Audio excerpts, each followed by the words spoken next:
अस्सलाम वालेकुम स्टूडेंट्स। आज हम बात करेंगे फाइनेंशियल मैनेजमेंट में अपनी कैपिटल बजटिंग टेक्निक्स के ऊपर कि कैपिटल बजटिंग टेक्निक्स क्या होती हैं, कौन कौन सी टेक्निक्स होती हैं, उनका मतलब क्या है और उनकी कैलकुलेशंस वगैरह जो है वो हम किस तरह से परफॉर्म कर सकते हैं। इससे पहले कि हम अपने लेक्चर को स्टार्ट करें, आप सबसे ये रिक्वेस्ट है कि आप जो है हमारी इस वीडियो को लाइक भी कीजिएगा, उसके साथ साथ चैनल को सब्सक्राइब भी कीजिएगा ताकि जो भी हमारी अपडेटेड वीडियोज़ हों वो उनके नोटिफिकेशन आप तक पहुँच सकें। तो जी आज हम ने जो चैप्टर हमने स्टार्ट करना है, it's chapter number 13, capital budgeting techniques. सबसे पहले ये कि कैपिटल बजटिंग टेक्निक्स है क्या। कैपिटल बजटिंग टेक्निक्स में बेसिकली जो हम बात करेंगे, देखें, जो भी ऑर्गेनाइजेशंस हैं उन्होंने लॉन्ग टर्म इन्वेस्टमेंट्स करनी होती हैं, उन्होंने जो है वो प्रोजेक्ट्स को स्टार्ट करना होता है। डिफरेंट प्रोजेक्ट्स होते हैं बिजनेस में जिनकी वैल्यूएशंस की जाती हैं और ये देखा जाता है कि क्या ये प्रोजेक्ट्स जो है वो आपके लॉन्ग टर्म फ्यूचर के लिए बेनिफिशियल हो सकते हैं या नहीं हो सकते हैं। अब अगर वो प्रोजेक्ट्स फर्म के लिए, कंपनी के लिए लॉन्ग टर्म फ्यूचर के लिए लॉन्ग टर्म बेनिफिट्स देंगे तो उन प्रोजेक्ट्स को स्टार्ट किया जाता है। अगर वो उनका बेनिफिट कम होगा, कॉस्ट ज़्यादा होगी, तो फिर उन प्रोजेक्ट्स को स्टार्ट नहीं किया जाता, कुछ दूसरे प्रोजेक्ट्स को देखा जाता है। इसके साथ साथ फॉर एग्जांपल किसी कंपनी ने जो है वो कुछ डिफरेंट प्रोजेक्ट्स हैं, उसके बाद तो 5 डिफरेंट प्रोजेक्ट्स की अवेलेबिलिटी है और उनमें से किसी एक प्रोजेक्ट के अंदर जो है वो उन्होंने इन्वेस्ट करना है, किसी एक प्रोजेक्ट को स्टार्ट करना है। अब वो किस प्रोजेक्ट को स्टार्ट करेंगे जिसमें बेनिफिट सबसे ज्यादा मिल रहा होगा। अब उनका कंपैरिजन कैसे किया जाएगा, कैसे जो है वो देखा जाएगा कि ये किसका बेनिफिट ज्यादा है, किसका बेनिफिट कम है। तो इस पर्पस के लिए जो टेक्निक्स अवेलेबल हैं, जो मेथडोलॉजी अवेलेबल है, उसको हम कहते हैं कैपिटल बजटिंग टेक्निक्स। तो कैपिटल बजटिंग टेक्निक्स का बेसिकली पर्पस क्या है। कैपिटल बजटिंग टेक्निक्स का बेसिक पर्पस ये है कि इसमें जो है वो आपने इस चीज़ को देखना होता है कि इसमें हमारे पास डिफरेंट टेक्निक्स हैं। आप उन टेक्निक्स की बेस पे ये देखेंगे कि हमारे पास जो प्रोडक्ट्स अवेलेबल हैं इसमें से कितना बेनिफिट जो है वो हमें मिल रहा है और एक प्रोजेक्ट को दूसरे प्रोजेक्ट के साथ कंपैरिजन के लिए भी जो है वो हम कैपिटल बजटिंग टेक्निक्स को यूज करते हैं। तो कैपिटल बजटिंग टेक्निक्स की जब हम बात करते हैं तो हमारे पास थ्री डिफरेंट, जो इसमें मेजर जो टेक्निक्स हैं वो थ्री हैं हमारे पास, जिनके ऊपर हम बात करेंगे। फर्स्ट टेक्निक है हमारे पास पे बैक पीरियड। सेकेंड टेक्निक है हमारे पास नेट प्रेजेंट वैल्यू, जिसको हम एनपीवी कहते हैं। और थर्ड टेक्निक है हमारे पास आईआरआर। अब हम आज इन टेक्निक्स के ऊपर जो है वो बात करेंगे कि इन टेक्निक्स का मतलब क्या है और इनको हम किस तरह से, इनकी जो है वो कैलकुलेशन वगैरह जो है वो हम कर सकते हैं और इनके आगे एनालिसिस कैसे होंगे और फिर जो आपके पास रिजल्ट्स आएंगे उन रिजल्ट्स को हम किस तरह से जो है वो इसमें यूज़ कर सकते हैं और जिससे हम ये देख सकते हैं कि ये हमारे पास जो रिज़ल्ट आया है उसका मतलब क्या है और उसके रिज़ल्ट को दूसरे प्रोडक्ट के रिजल्ट के साथ कैसे जो है वो हम यूज़ कर सकते हैं। तो ये हमारा बेसिकली आज का पर्पज़ है। तो ये तीन मेजर टेक्निक्स हैं, pay back period, net present value और internal rate of return IRR. इनको यूज करते हुए जो है वो हमने अपने एनालिसिस को जो है वो यूज करना है। अब इसमें हम जो आज का टॉपिक होगा, हम जस्ट इनकी पहले वो डेफिनेशंस वगैरह की बात करेंगे कि इनका मतलब क्या है और फिर उसके बाद जो है वो इसके ऊपर जो है वो किस तरह से इसका सिलेक्शन क्राइटेरिया क्या होगा और फिर नेक्स्ट लेक्चर में हम ये देखेंगे कि हमारे पास जो है वो किस तरह से इनकी कैलकुलेशंस की जा सकती हैं। तो सबसे पहले पे बैक पीरियड। आप पे बैक पीरियड की डेफिनेशन लिख लीजिएगा कि पे बैक पीरियड क्या होता है। पे back period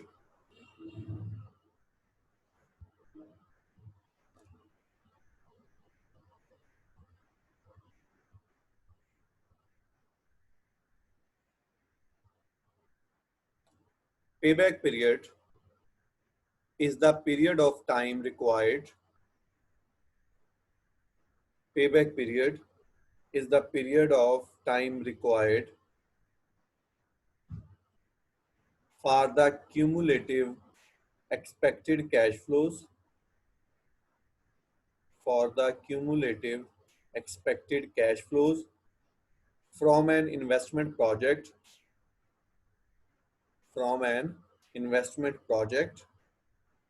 to equal the initial cash outflow to equal the initial cash outflow। अब जो भी प्रोजेक्ट आपने स्टार्ट करना होता है, अगर हम इस डेफिनेशन से पहले अगर हम वैसे प्रोजेक्ट की बात करें जनरली, तो आप जो भी प्रोजेक्ट स्टार्ट करेंगे, सबसे पहले उस प्रोजेक्ट को स्टार्ट करने के लिए आपकी कुछ इन्वेस्टमेंट लगेगी, आपको कुछ कैश आउटफ्लो जो है वो लगाना पड़ेगा, कैश आउटफ्लो होगा, कैश लगाना पड़ेगा। अब जो आप स्टार्ट पे इन्वेस्टमेंट लगाएंगे, जो स्टार्ट पे आप कैश लगाएंगे, उसको हम कहते हैं इनिशियल इन्वेस्टमेंट। जो हम प्रोजेक्ट को स्टार्ट करने के लिए जो भी कैश लगाते हैं उसको हम कहते हैं इनिशियल इन्वेस्टमेंट। जैसे अगर हम यहाँ पे इस प्रोजेक्ट के लिए टाइमलाइन को देखें तो ये प्रोजेक्ट स्टार्ट हुआ 0 टाइम पीरियड पे, और यहाँ पे इसकी प्रोजेक्ट की जो लाइफ है वो 5 इयर्स है। तो यहाँ पे अगर आप देखें कि आपके पास 0 टाइम पीरियड पे जब आपने उस प्रोजेक्ट को स्टार्ट करना है, तो उस टाइम पे आपके पास ये फर्स्ट कैश फ्लो जो है ये -40K है, यानी कि -40,000 आपने कैश लगाया। अब इसका मतलब क्या है, ये नेगेटिव क्यों है? क्योंकि ये कैश आउटफ्लो है। 0 टाइम पीरियड पे जब आपने इस प्रोजेक्ट को स्टार्ट करना था तो स्टार्ट पे आपने 40K कैश लगा दिया, ये कैश आउटफ्लो हुआ, तो इस वजह से हमने इसको -40K से कहा, तो ये हमारी इनिशियल इन्वेस्टमेंट है। उसके बाद जब प्रोजेक्ट स्टार्ट हो जाता है तो जब जितनी उस प्रोजेक्ट की लाइफ होती है उसके अंदर जो है वो आपको प्रोजेक्ट कैश फ्लोज प्रोवाइड करता है। जैसे ये प्रोजेक्ट फर्स्ट ईयर के एंड पे जो है आपको 10,000 प्रोवाइड कर रहा है, सेकंड ईयर के एंड पे 12,000, थर्ड ईयर के एंड पे 15,000, फोर्थ ईयर के एंड पे 10,000 और फिर लास्ट ईयर के एंड पे 7,000 आपको कैश प्रोवाइड कर रहा है। तो ये ईयर 1 के एंड से लेके ईयर 5th के एंड तक जो कैश फ्लोज हैं, ये जो 5 कैश फ्लोज हैं, इनको हम कहते हैं कैश इनफ्लोज। और जो स्टार्टिंग पे जो आप कैश लगाते हैं उसको हम कहते हैं कैश आउटफ्लो। तो प्रोजेक्ट की वैल्यूएशन के लिए, कैपिटल बजटिंग टेक्निक के लिए आपको दो चीजें जरूरी होंगी। सबसे पहले ये कि आपके पास इनिशियल इन्वेस्टमेंट कितनी है, उस प्रोजेक्ट को स्टार्ट करने पे आपकी कॉस्ट कितनी आई है, और उसके बाद सेकंड जो आपको एलिमेंट रिक्वायर्ड होगा कि उस प्रोजेक्ट की लाइफ कितनी है और उस लाइफ में उसके पास कितने कैश फ्लोज, कैश इनफ्लोज आते रहे हैं। तो अगर हम इस प्रोजेक्ट की बात करें तो यहाँ पे हमारे पास जो इनिशियल इन्वेस्टमेंट है वो 40,000 है, और 5 इयर्स में हमारे पास ये 5 डिफरेंट कैश इनफ्लोज आते रहे हैं। तो जो आपने डेफिनेशन लिखी है पे बैक पीरियड की, अगर आप इसको थोड़ा सा देखें इस डेफिनेशन का मतलब क्या है। इसका मतलब ये है, पे बैक पीरियड में हम क्या कैलकुलेट करते हैं। पे बैक पीरियड हम ये कैलकुलेट करते हैं कि जो हमने इनिशियल इन्वेस्टमेंट लगाई है, जो हमने इनिशियल इन्वेस्टमेंट लगाई है, यहाँ पे हमारे पास 40,000 है, ये आपको 40,000 कितने इयर्स के अंदर जो है वो वापस आ जाएगा।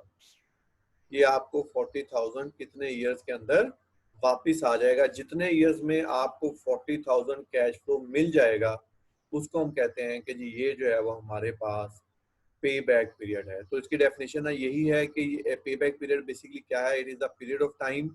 ये उतना पीरियड है जो आपको रिक्वायर्ड है कि जो आपके कैश इनफ्लोज हैं क्यूमुलेटिव, वो आपकी इनिशियल इन्वेस्टमेंट के इक्वल हो जाएं। कि जितने आपने इनिशियल कैश आउटफ्लो किया है, आपका वो इनिशियल कैश आउटफ्लो जितने टाइम पीरियड में आपको वापस मिल जाएगा, मींस जितने कैश इनफ्लोज होंगे, क्योंकि ये वापस कैसे मिलेगा, कैश इनफ्लोज के स्रोत में मिलेगा। तो जिस ईयर में जाके आपका 40,000 पूरा हो जाएगा उसको हम कहेंगे कि ये हमारा जो है वो पे बैक पीरियड है। अब जब हमने पे बैक पीरियड को डिस्कस कर लिया कि पे बैक पीरियड का मतलब क्या है, तो नेक्स्ट हम इसमें जो डिस्कशन करेंगे वो हम पे बैक एक्सेप्टेंस क्राइटेरियन की बात करेंगे। पे back acceptance criterion.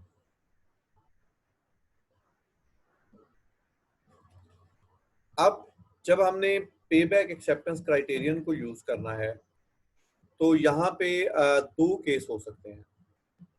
First case जो है वो आपके पास ये हो सकता है कि आपके पास एक सिंगल प्रोजेक्ट हो। तो पे बैक एक्सेप्टेंस क्राइटेरियन के लिए सबसे पहले आप ये लिख लें कि अगर आपके पास सिंगल प्रोजेक्ट है, इफ सिंगल प्रोजेक्ट, एक ही प्रोजेक्ट है और उसको आप इवेल्युएट करना चाहते हैं, तो पे बैक एक्सेप्टेंस क्राइटेरियन क्या होगा? मींस जितना भी आप पे बैक पीरियड कैलकुलेट कर लेंगे, उसके ऊपर आपने ये डिसीजन लेना होगा कि इस प्रोजेक्ट को एक्सेप्ट करना है या रिजेक्ट करना है। क्योंकि इन टेक्निक्स का पर्पज ही ये है कि आप जो है वो जो प्रोजेक्ट्स अवेलेबल हैं उनको या तो एक्सेप्ट करें या रिजेक्ट करें, जो डिसीजन क्राइटेरिया है। तो इसके लिए जो डिसीजन क्राइटेरिया लिखिएगा for single project, single project के लिए आपका डिसीजन क्राइटेरिया क्या होगा? The project would be accepted, the project would be accepted if the payback period if the payback period is less than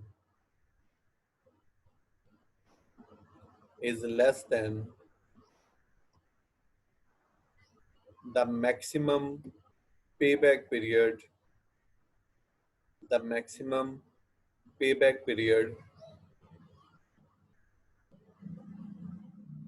of the organization तो पे back period के लिए क्या होता है? पे बैक पीरियड के लिए ऑर्गेनाइजेशन ने पहले से जो है अपना मैक्सिमम पे बैक पीरियड जो है वो आइडेंटिफाई किया हुआ होता है कि हमारा मैक्सिमम पे बैक पीरियड क्या होगा। मींस ऑर्गेनाइजेशन ये देखती है कि अगर हमने इन्वेस्टमेंट लगानी है, हमने किसी प्रोजेक्ट को स्टार्ट करना है, तो पे बैक पीरियड की बेस पे अगर डिसीजन करना हो तो आपका मैक्सिमम पे बैक पीरियड क्या होगा। तो अगर एक सिंगल प्रोजेक्ट है तो इसके लिए आप क्या करेंगे? इसके लिए आप सिंपली ये देखेंगे कि जो पे बैक पीरियड आपने प्रोजेक्ट के लिए कैलकुलेट किया है, वो पे बैक पीरियड को उसको कंपेयर करेंगे आप ऑर्गेनाइजेशन के मैक्सिमम पे बैक पीरियड के साथ। अगर जो ऑर्गेनाइजेशन का पे बैक पीरियड है, जो आपने प्रोजेक्ट का पे बैक पीरियड कैलकुलेट किया है, तो अगर आपने प्रोजेक्ट का पे बैक पीरियड जो कैलकुलेट किया हुआ है वो कम है मैक्सिमम पे बैक पीरियड से, मींस जो प्रोजेक्ट का पे बैक पीरियड है, if project payback period is less than maximum payback period, if project payback period is less than maximum payback period, अगर जो जिस प्रोजेक्ट का आपने पे बैक पीरियड कैलकुलेट किया है, अगर वो पे बैक पीरियड ऑर्गेनाइजेशन के पे बैक पीरियड से, जो मैक्सिमम पे बैक पीरियड उसने सेट किया हुआ है, उससे कम है, it would be accepted, it would be accepted. अगर जो है प्रोजेक्ट का पे बैक पीरियड ऑर्गेनाइजेशन के मैक्सिमम पे बैक पीरियड से कम है तो आप प्रोजेक्ट को एक्सेप्ट कर लेंगे। और सेकंड केस क्या हो सकता है? इफ प्रोजेक्ट पे back period if project payback period is greater than maximum payback period, if project payback period is greater than maximum payback period, अगर जो आपने प्रोजेक्ट का पे बैक पीरियड कैलकुलेट किया है, अगर वो ऑर्गेनाइजेशन के पे बैक पीरियड से ज्यादा है, the project would be rejected, the project would be rejected. तो सिंपली सिंगल प्रोजेक्ट के लिए आप क्या करेंगे? सिंगल प्रोजेक्ट के लिए आप ये देखेंगे कि जो ऑर्गेनाइजेशन का जो आपने प्रोजेक्ट का पे बैक पीरियड कैलकुलेट किया है, अगर वो कम होगा मैक्सिमम पे बैक पीरियड से तो एक्सेप्ट कर लें, अगर वो ज्यादा है तो फिर आप उसको रिजेक्ट कर दें। और इसी में एक्सेप्टेंस क्राइटेरियन में सेकंड जो सिनेरियो है वो लिखिएगा, for more than one project, for more than one project. कि अब अगर आपके पास प्रोजेक्ट एक नहीं है, एक से ज्यादा प्रोजेक्ट्स हैं, 2 प्रोजेक्ट्स हैं, 3 प्रोजेक्ट्स हैं, 5 हैं, 10 प्रोजेक्ट्स हैं, और उनके अंदर आप देखना चाहते हैं कि हमने कौन सा प्रोजेक्ट जो है वो एक्सेप्ट करना है, तो डिसीजन क्राइटेरिया क्या होगा? अब तमाम प्रोजेक्ट्स के ऊपर जो फर्स्ट एलिमेंट है जो आपने सिंगल प्रोजेक्ट वाला लिखा हुआ है वो तो सबके ऊपर अप्लाई होगा। मींस आप सपोज आपके पास 5 प्रोजेक्ट्स हैं, 5 प्रोजेक्ट्स में से 3 प्रोजेक्ट्स ऐसे हैं जिनका पे बैक पीरियड मैक्सिमम पे बैक पीरियड से कम है, तो इसका मतलब है कि वो फर्स्ट क्राइटेरिया को फुलफिल कर रहे हैं। और 2 प्रोजेक्ट्स ऐसे हैं आपके पास जिनका पे बैक पीरियड मैक्सिमम पे बैक पीरियड से ज्यादा है, तो इसका मतलब है कि जो आपके 2 प्रोजेक्ट्स हैं वो तो पहले क्राइटेरिया पे फेल हो गए, वो निकल जाएंगे वहां से। बाकी प्रोजेक्ट कितने बचे आपके पास? बाकी प्रोजेक्ट बचे 3 प्रोजेक्ट्स आपके पास रिमेनिंग है। अब इन 3 प्रोजेक्ट्स का पे बैक पीरियड ऑर्गेनाइजेशन के मैक्सिमम पे बैक पीरियड से कम है। फॉर एग्जांपल जैसे आपके पास यहाँ पे स्लाइड में सामने लिखा हुआ है कि अगर हम ये ज्यूम कर लें कि ऑर्गेनाइजेशन का मैक्सिमम पे बैक पीरियड जो है वो 3.5 ईयर्स है, तो 3 प्रोजेक्ट्स ऐसे हैं जिनका पे बैक पीरियड 3.5 से कम है, और 2 प्रोजेक्ट ऐसे हैं जिनका पे बैक पीरियड ऑर्गेनाइजेशन के इस 3.5 से ज्यादा है। 2 प्रोजेक्ट निकल गए, बाकी रह गए 3 प्रोजेक्ट। अब उन 3 में से आप कैसे सिलेक्शन करेंगे कि कौन सा प्रोजेक्ट सबसे बेहतर है जिसको इम्प्लीमेंट करना है, क्योंकि आपने एक ही प्रोजेक्ट इम्प्लीमेंट करना है। तो इसके लिए अब आप सेकंड पॉइंट लिखिएगा, तो इसका मतलब है फर्स्ट तो वो उसी पे कंपेयर करना पड़ेगा कि इनका प्रोजेक्ट का पे बैक पीरियड मैक्सिमम पे बैक पीरियड से कम हो। तो उसके बाद सेकंड इसके लिए स्केल क्या होगा? The project having minimum payback period, the project having minimum payback period would be accepted, would be accepted। तो आप इसमें उस प्रोजेक्ट को एक्सेप्ट करेंगे जिसका पे बैक पीरियड सबसे कम होगा, क्योंकि जितनी जल्दी आपका कैश आपके पास वापस आ जाए वो उतना बेहतर होगा।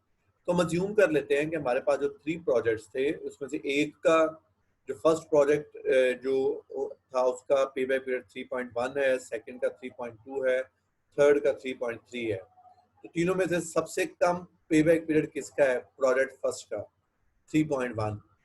So the project 1 would be accepted. तो जिसका पे बैक पीरियड सबसे कम होगा उसको जो है वो आप इसमें एक्सेप्ट करेंगे। तो ये हमने फर्स्ट टेक्निक की बात की, पे बैक पीरियड की। इसके बाद हमने जो सेकंड टेक्निक की बात करनी है वो हमारे पास है net present value, which is abbreviated as NPV, net present value, NPV. इसकी आप ये डेफिनेशन लिख लीजिएगा कि इसका मतलब क्या है। NPV is the present value, NPV is the present value of an investment project's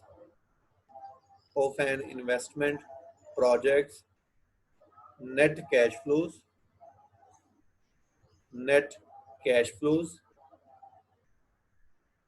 minus the project's initial investment, तो अगर इसको मैं थोड़ा सा एक्सप्लेन करना चाहूँ कि एनपीवी का मतलब क्या है और एनपीवी में आप करेंगे क्या, तो ये अगर हम इसी टाइमलाइन को देखें, एनपीवी के लिए हम इसी टाइमलाइन को अगर कंसीडर करें तो ये सेम कैश फ्लोज है हमारे पास। पहले आपने इनिशियल इन्वेस्टमेंट लगाई और उसके बाद 5 इयर्स में आपके पास ये जो है वो कैश इनफ्लोज आते रहे। तो एनपीवी में आप क्या करेंगे? जैसे पे बैक पीरियड में कहा, पे बैक पीरियड में तो हमने ये देखना है कि ये इन 5 इयर्स के दरमियान में आपका 40,000 कहाँ पे पूरा होता है।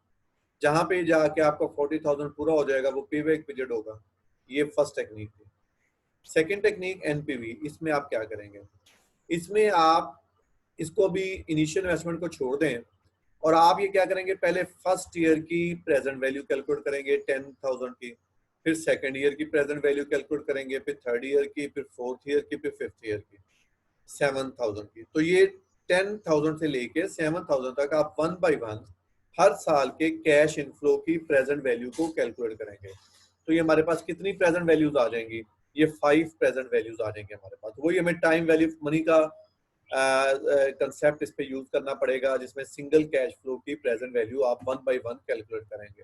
तो ये 5 टाइम जो है हम इसके अंदर जो है वो कैश इनफ्लोज की प्रेजेंट वैल्यूज को कैलकुलेट करेंगे।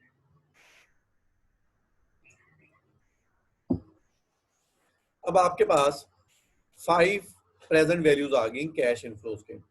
उसके बाद आप उन 5 वैल्यूज को ऐड कर लेंगे, पांचों वैल्यूज को ऐड कर लेंगे, तो आपके पास आ जाएगी टोटल प्रेजेंट वैल्यू।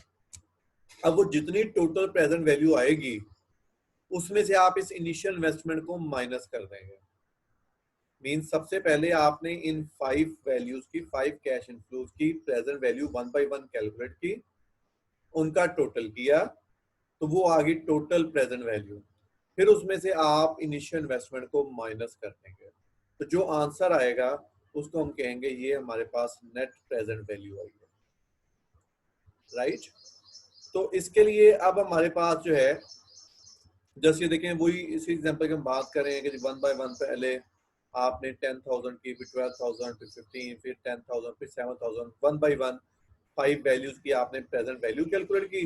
अब प्रेजेंट वैल्यू कैलकुलेट करने के लिए डेफिनेटली आपको डिस्काउंट रेट चाहिए होगा, जो इंटरेस्ट रेट है वो रिक्वायर्ड होगा, वो आपको गिवन होगा, और उसके बाद उसमें से आपने इनिशियल इन्वेस्टमेंट को माइनस कर दिया।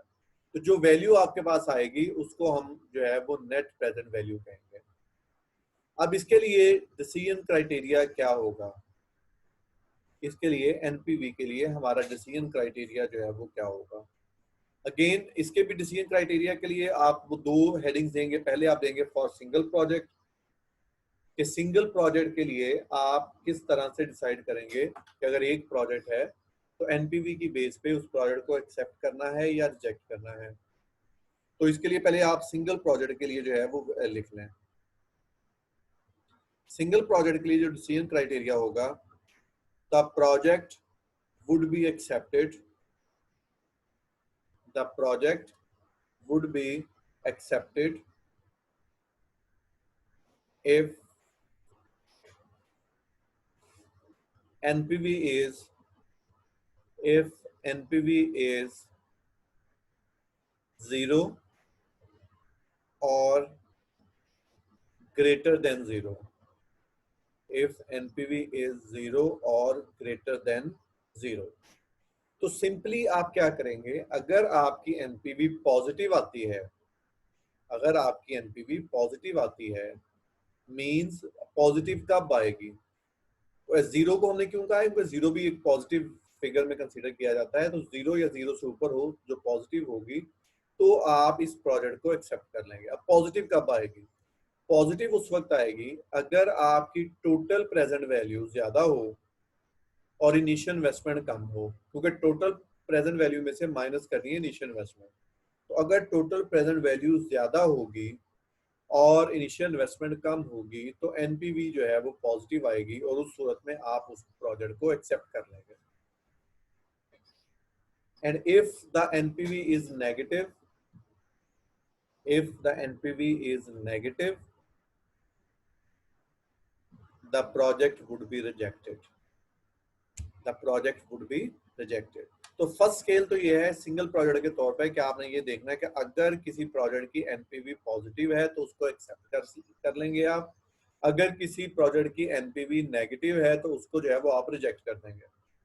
फॉर एग्जांपल अगर हमने ये जो हम एग्जांपल इसको हम डिटेल में बात करेंगे, यहाँ पे देखिए आपने क्या किया, यहाँ पे जब आपने ये 5 कैश फ्लोज की प्रेजेंट वैल्यूज को कैलकुलेट किया, उनको एडअप किया, एडअप करने के बाद जब इनिशियल इन्वेस्टमेंट माइनस की तो आपके पास एनपीवी नेगेटिव आ रही है, -1428।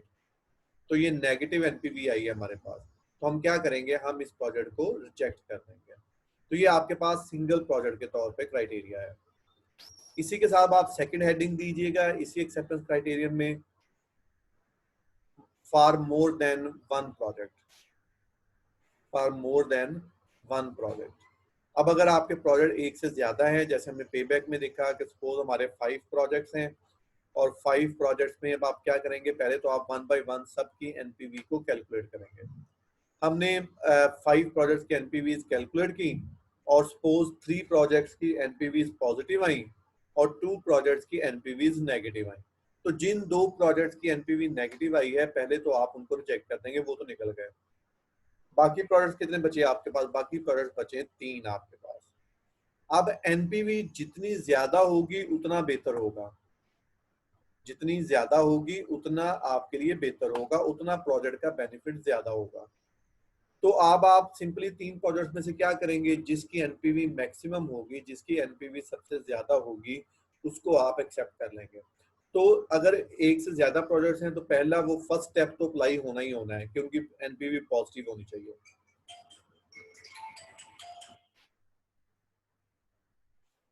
तो जो अगर एक से ज्यादा प्रोजेक्ट्स हैं तो हमने फर्स्ट स्टेप तो इम्प्लीमेंट करना ही करना है कि जी हमारे पास एनपीवी पॉजिटिव होनी चाहिए।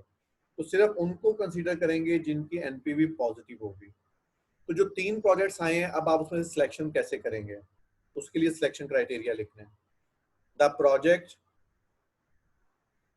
प्रोजेक्ट हैविंग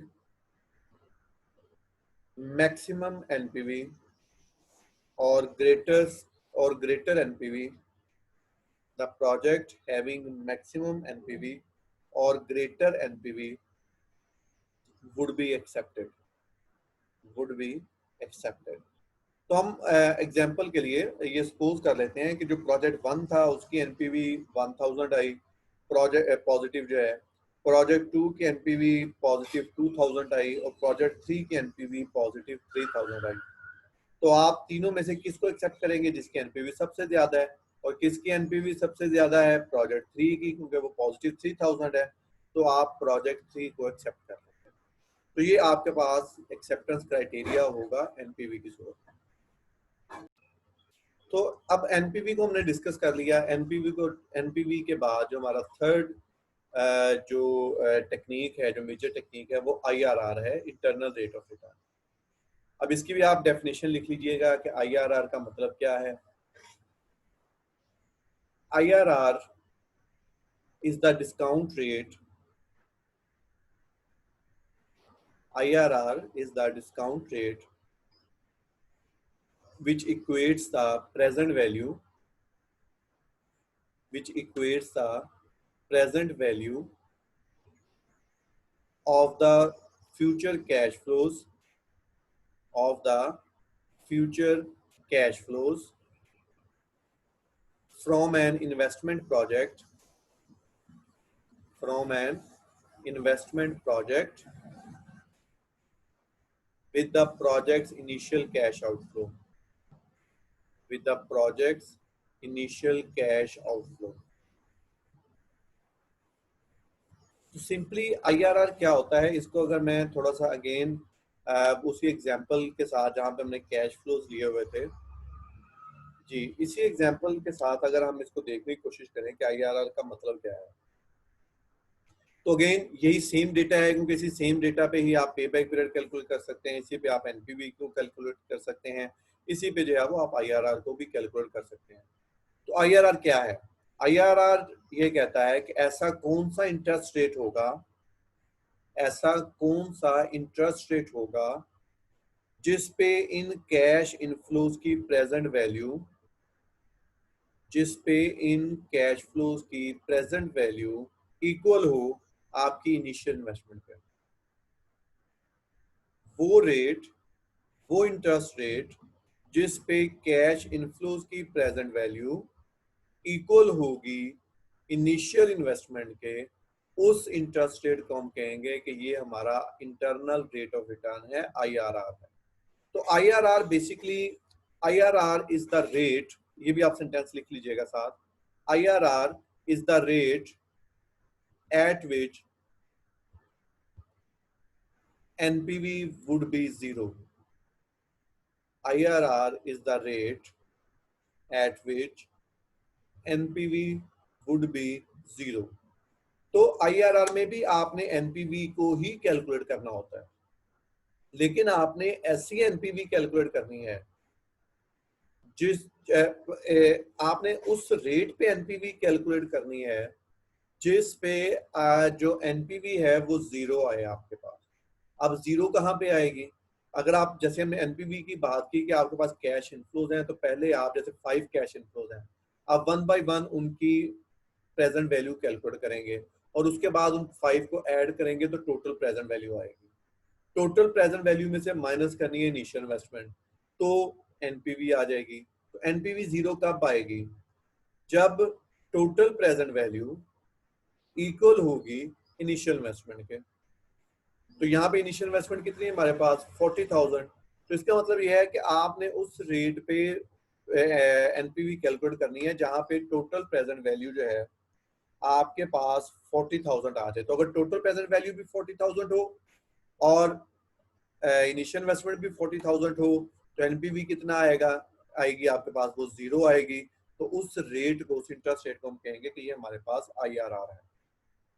अब अगर हम इसके एक्सेप्टेंस क्राइटेरिया की बात करें, एक्सेप्टेंस क्राइटेरिया, तो अगेन इसमें भी आप दो हेडिंग्स दे लीजिए जल्दी से। आप इसमें उसी तरह से फॉर सिंगल प्रोजेक्ट देंगे हेडिंग, और उसके बाद जो है वो आप for more than one project देंगे। तो सबसे पहले सिंगल प्रोजेक्ट,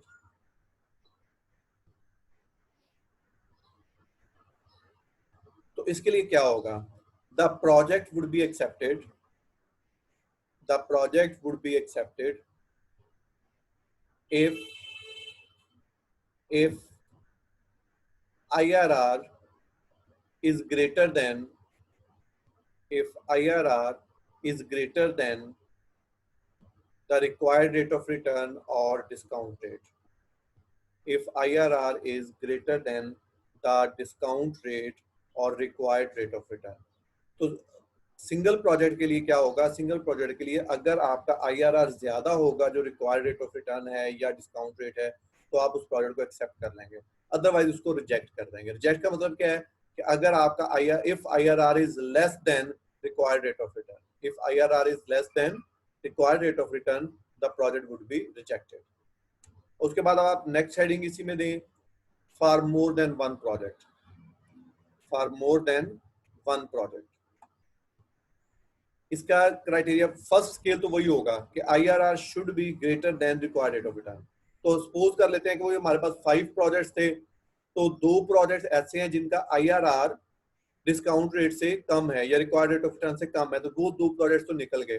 बाकी 3 प्रोजेक्ट बचे आपके पास जिनका आईआरआर ज्यादा है रिक्वायर्ड रेट ऑफ रिटर्न से। अब इसके लिए क्या करेंगे, the project with maximum IRR, the project with maximum IRR would be accepted.